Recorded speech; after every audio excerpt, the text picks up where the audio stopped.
wholesome slice of life. I love it. So not too long ago, I made a review about a manga series, A Rare Marriage How to Really Love, and I said that this manga is really the closest to what I can describe as peak slice of life wholesomeness, right? And for this series, right, Banished from the Hero's Party, I decided to live a quiet life in the countryside. I kind of thought it was an amazing, kind of wholesome, really wholesome read of a manga series. It's getting an anime adaptation this year. So excited for it. And I can see why people would also call it as a really wholesome type of, show or series. What to be expected. The slice of life element, the fantasy, and of course the conflict war element to it. Can we truly say that this is a really good, wholesome slice of life work? We'll see why in the presentation. And yeah, welcome to Puppet.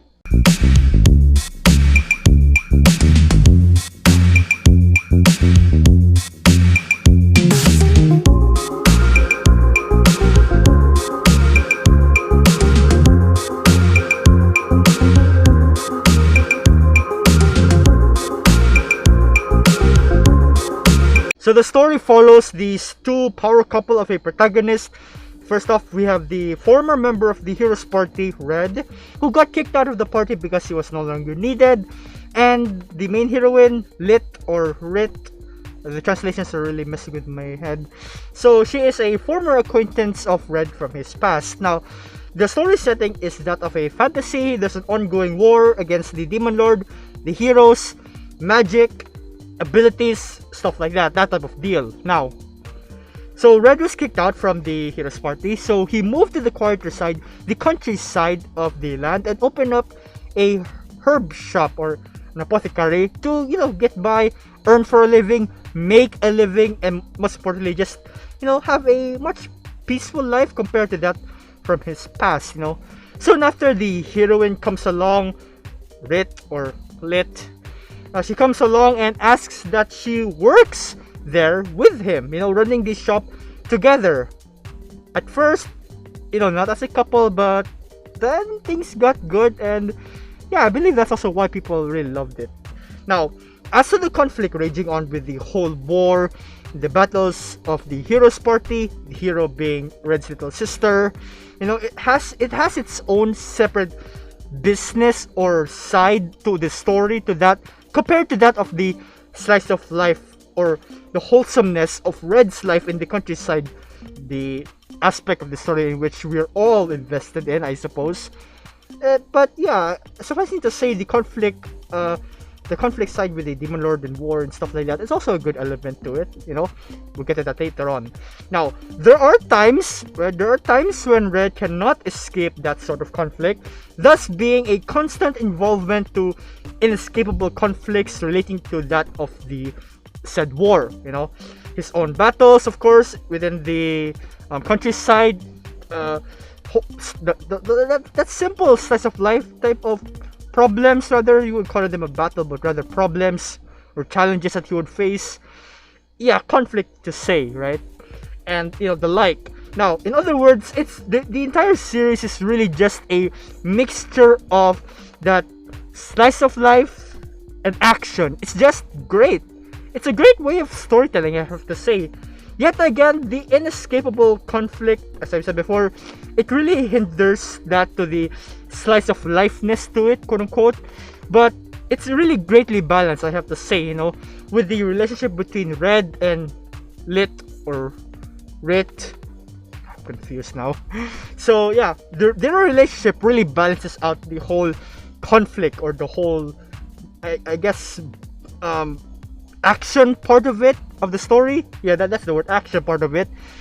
You have a mix of action, wholesomeness, slice of life, and sweetness, and conflict, war, demon lords, a bit of gruesome moments here and there, if I remember. But that's just a part of what makes this story great, which is also one of my, the wholesomeness to it is one of my better serious or more serious focus to the story when it comes to reading the series. I would really comfortably prefer to read the whole romantic development between Red and Lit or Rit more than the actual conflict, I guess. But that's just my opinion. Actually, to be fair, I am also interested in the whole war between the Demon Lord and the heroes. How will the heroes cope without Red, and how Red can, I guess, make his way back to the battlefield. But I don't know. We're still gonna see through the series, the manga, possibly the anime. I don't know. Now, upon the upcoming animation, I can only hope that they do good. No, better. They do justice in really highlighting the wholesome slice of life aspect of the story.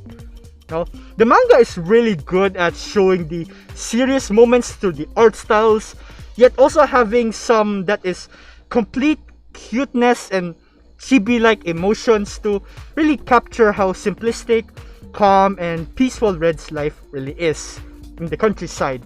Now, this also goes towards the shift in the romantic moments and the major battle moments, the conflict moments, the action moments in the series. In other words, the plot-moving elements of the story. So yeah, to wrap it up, overall, I thought that this is a fine work of a story.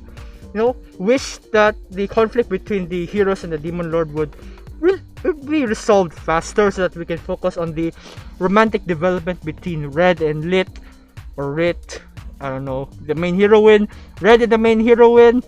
Speaking of which, the progress thus far in the manga is incredible. It's satisfying, but also leaving us, the readers, wanting for more, much more towards this amazing development. And I have to say that in the anime, I really hope that they show a big deal of this aspect, as well as the action, the conflict moments. But suffice it to say, is it a wholesome read? I suppose so. If you're looking at it through the lens of seeing just how, perfect or really cute this couple can be. It's just, amazing.